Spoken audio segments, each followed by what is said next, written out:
sedang bersedih hati, semoga Allah angkat kesedihannya, Allah gantikan dengan kebahagiaan. Buat sobat winnerku semuanya yang saat ini mungkin masih belum memiliki pasangan hidup, semoga Allah segerakan untuk menuju halal bersama dengan jodoh yang terbaik dari sisi Allah Subhanahu wa taala. Dan untuk sobat winnerku semuanya yang saat ini masih belum memiliki putra-putri, semoga Allah karuniakan putra-putri yang soleh-solehah. Untuk sobat winnerku semuanya yang saat ini masih berkutat dalam dosa riba, semoga Allah sentuh hatinya dengan hidayah sehingga mau berhijrah meninggalkan riba untuk selama-lamanya. Dan untuk sobat winnerku semuanya yang saat ini sedang berhijrah, semoga istiqomah hijrahnya. Semoga sobat winnerku semuanya saat ini mungkin memiliki hajat seperti saya, ingin berangkat haji maupun umroh. Semoga kita semuanya disegerakan Allah untuk bisa sampai ke tanah suci, menjalankan ibadah haji maupun umroh. Amin. Amin ya robbal alamin.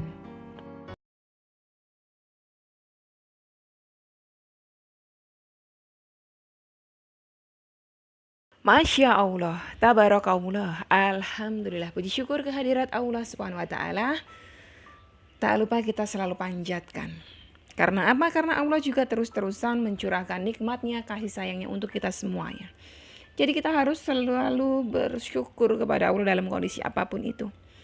Dalam kondisi apapun itu, iya betul sekali, dalam kondisi apapun itu. Walaupun kita sedang terlilit utang, walaupun kita sedang tertimpa masalah-masalah berat, masih ada yang bisa kita syukuri. Apa itu? Nikmat sehat. Nikmat masih diberikan umur panjang. Saya nggak pengen diberikan umur panjang kalau saya cuma dikasih kesengsaraan seperti ini. Setidaknya dengan umur panjang tersebut, panjenengan masih bisa bermohon ampun kepada Allah. Artinya apa? Pintu taubat masih terbuka buat kita, jadi kita harus bersyukur ya. Jadi sobat winnerku semuanya jangan lupa untuk selalu bersyukur. Oke, di kesempatan pada hari ini, tadi saya sudah membahas mengenai keutamaan salam, makna salam. Dan di video kali ini saya akan bahas keutamaan sholat tepat waktu. Setidaknya ada 5 dan kita akan mendapatkan 9 manfaat, 9 keutamaan. Ini disampaikan oleh sahabat Utsman bin Affan radhiyallahu anhu. 5 manfaat untuk kita semua yang mau sholat tepat waktu. Yang pertama, sholat tepat waktu dicintai Allah melebihi berbakti kepada orang tua dan berjihad. Ya, dalam hadis, amalan yang paling dicintai oleh Allah adalah sholat pada waktunya, pada tepat waktu, berbakti kepada kedua orang tua, dan jihad di jalan Allah. Dan sholat tepat waktu menempati urutan pertama sebelum berbakti kepada orang tua dan berjihad di jalan Allah. Saking utamanya ini sholat tepat waktu. Yang kedua apa? Mendapatkan balasan surga. Diriwayatkan dari Abu Daud. Rasulullah SAW bersabda, Allah Ta'ala berfirman, sesungguhnya aku mewajibkan umatmu sholat 5 waktu. Dan aku berjanji bahwa barang siapa yang menjaga waktu-waktunya, pasti aku akan memasukkannya ke dalam surga. Dan barang siapa yang tidak menjaganya, maka dia tidak mendapatkan apa yang aku janjikan. Tadi lebih utama dari berbakti kepada kedua orang tua dan berjihad. Yang kedua mendapatkan balasan surga. Yang ketiga diampuni dosa-dosanya. Sesungguhnya seorang hamba muslim yang menunaikan sholat dengan ikhlas karena Allah, maka dosa-dosanya akan berguguran seperti gugurnya daun-daun ini pada pohonnya. Yang keempat mendapatkan pahala yang amat sangat besar. Dari Abu Hurairah radhiyallahu anhu, bahwa Rasulullah SAW pernah bersabda, seandainya orang-orang mengetahui pahala azan dan barisan syaf pertama, lalu mereka tidak akan memperolehnya kecuali dengan ikut undian, niscaya mereka akan berundi. Dan seandainya mereka mengetahui pahala menyegerakan sholat pada awal waktu, niscaya mereka akan berlomba-lomba melaksanakannya. Dan seandainya mereka mengetahui pahala sholat isya dan subuh, niscaya mereka akan mendatanginya meskipun dengan jalan merangkak. Hadis riwayat Bukhari. Begitu keutamaannya kita menyegerakan sholat. Seandainya kita tahu, Rasulullah bersabda kita pasti akan berlomba-lomba untuk menyegerakannya. Nah, sekarang ini kita akan bahas manfaat yang kelima adalah memperoleh 9 keutamaan. Nah, ini keutamaannya kita akan bahas satu persatu. Dari Utsman bin Affan radhiyallahu anhu berkata, barang siapa selalu mengerjakan sholat 5 waktu tepat pada waktunya, maka Allah akan memuliakannya dengan 9 macam kemuliaan. 1, dia akan dicintai Allah. 2, badannya akan selalu sehat ya. 3, keberadaannya selalu dijaga malaikat. Yang selanjutnya 4, apa? Rumahnya diberkahi ya. Insya Allah rumah kita itu akan selalu diberkahi oleh Allah. Yang 5, wajahnya menampakkan jati diri orang yang soleh. Yang 6, hatinya dilunakkan oleh Allah. Yang 7, dimudahkan untuk menyeberang sirat atau jembatan di atas neraka. Saking cepatnya itu, cepat kilat. Dan yang ke-8, dia akan diselamatkan dari api neraka. 9, Allah akan menempatkannya di surga kelak bertetangga dengan orang-orang yang tidak ada rasa takut bagi mereka. Dan tidak pula mereka bersedih hati. Ya, kalau melihat 9 keutamaan tadi ya, tentunya kita akan berpikir untuk menyegerakan sholat dan tidak akan menunda-undanya karena luar biasa manfaatnya. Badan kita dijaga dari kesehatan. Bahkan kalau dari segi medis ya, 5 waktu sholat itu ada banyak sekali korelasinya dengan kesehatan. Kalau saya membaca ya tadi sekilas ya, sholat Isya itu bahkan memberikan ketenangan dalam jiwa kita karena di waktu itu adalah waktu malam saat kita beristirahat.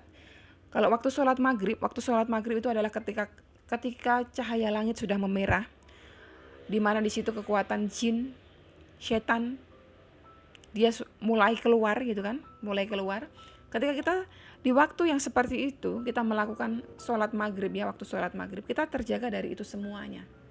Dan insya Allah badan kita ya, secara fisik ya, secara ilmiahnya juga kita akan sehat ya. Secara batiniahnya juga kita akan terjaga dari gangguan-gangguan jin itu tadi. Jadi apalagi terapi untuk panjenengan-panjenengan semuanya mungkin kena sihir, jangan pernah tinggalkan itu sholat 5 waktu tepat pada waktunya. Yang maghrib itu apalagi. Selain itu, keberadaan kita akan selalu dijaga oleh malaikat dan rumah kita akan selalu diberkahi. Karena apa? Karena kita sholat tepat waktu tadi itu, keberadaan kita dimanapun berada, para malaikat akan menjaga kita. Dan kalau malaikat sudah menjaga kita, tentunya malaikat pembawa rahmat pun dia akan turun ke rumah kita. Apalagi ke tempat-tempat yang kita selalu pergunakan untuk sholat tepat waktu. Kita misalnya sholat tepat waktu di kantor zuhur asar. Tempat yang kita pergunakan untuk melakukan sholat tepat waktu tadi itu juga diberkahi oleh Allah. Oleh Allah, didatangi oleh malaikat pembawa rahmat. Rumah kita, kalau kita pergunakan untuk sholat tepat waktu, sholat maghrib, isya, subuh, kita sholat di rumah kita akan dijaga oleh para malaikat pembawa rahmat akan turun ke dalam rumah kita. Tetapi lihatlah bagaimana rumah yang tidak pernah dipergunakan sama sekali untuk sholat. Ya. Rumah tersebut jauh dari keberkahan. Jadi panjenengan semuanya kalau mau mendapatkan keberkahannya Allah, mau mendapatkan malaikat pembawa rahmatnya Allah turun, jagalah sholat 5 waktu tepat waktu. Jangan ditunda-tunda, jangan diakhir-akhirkan. Karena barang siapa yang mengakhir-akhirkan sholatnya, nanti dia datang di hadapan Robnya, ya, pada hari kiamat, dipukulkan itu sholatnya ke mukanya. Karena apa? Ini sholatmu, orang munafik, ini sholatmu, orang fasik. Karena apa? Mengakhir-akhirkan.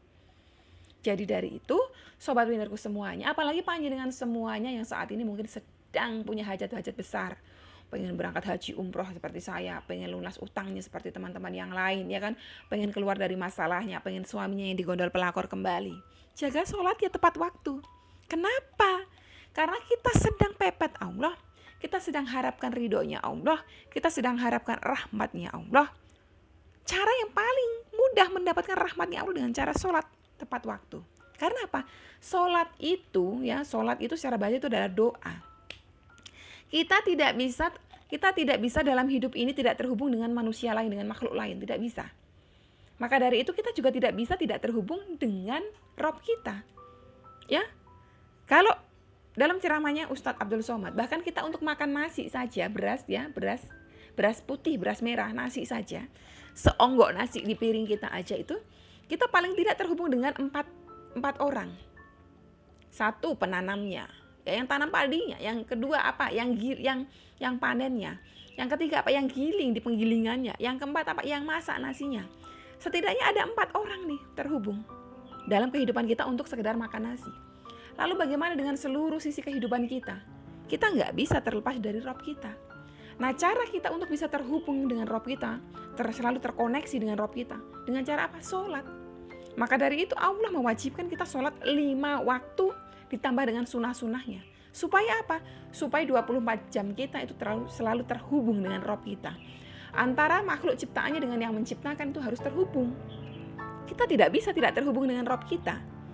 Dari itu jagalah sholat kita tepat waktu. Supaya apa? Hubungan kita dengan Rob kita baik, ridhonya Rob kita turun kepada kita, rahmatnya Rob kita turun kepada Rob kita. Saya selalu sampaikan, apa yang kita butuhkan dalam hidup kita? Hanya satu, rahmatnya Allah, ridhonya Allah. Panjenengan punya uang banyak, ya kan tuh, kayak para pejabat-pejabat itu. Apakah uangnya mereka menjamin kebahagiaan? Enggak jamin. Nyatanya ada juga yang uangnya banyak, tapi ternyata di penjara. Ada uangnya banyak, anaknya kena narkoba. Ada uangnya banyak, ya kan? Ternyata penyakitnya macam-macam. Artinya apa? Ridhonya Allah nggak ada di situ. Ya, walaupun kita hidup pas-pasan, tapi kalau hidup dengan ridhonya Allah, dengan rahmatnya Allah, hidup itu enak sekali. Jangan berharap hutang jenengan akan lunas kalau Allah nggak ridho. Allah nggak kasih rahmatnya. Jangan berharap jenengan keluar dari masalah jenengan terberat saat ini kalau Allah nggak ridho, Allah nggak kasih rahmatnya. Nah, salah satu supaya kita dapatkan rahmatnya Allah terus, supaya dapatkan ridhonya Allah terus, kita harus terkoneksi, terhubung dengannya terus. Dengan cara apa? Jaga sholatnya. Jaga sholat 5 waktunya. Dijaga betul-betul, diutamakan waktu-waktu utamanya. Begitu terdengar azan, sudah posisi di atas sajadah, nunggu udah. Begitu mau masuk waktu azan, sesudah wudhu udah. Begitu sudah selesai azan, sudah selesai iqamat, saya sudah langsung baca niatnya. Itu paling bagus. Oke, sobat pinterku semuanya, sampai di sini dulu video kali ini. Semoga bermanfaat buat panjenengan semuanya. Wassalamualaikum warahmatullahi wabarakatuh.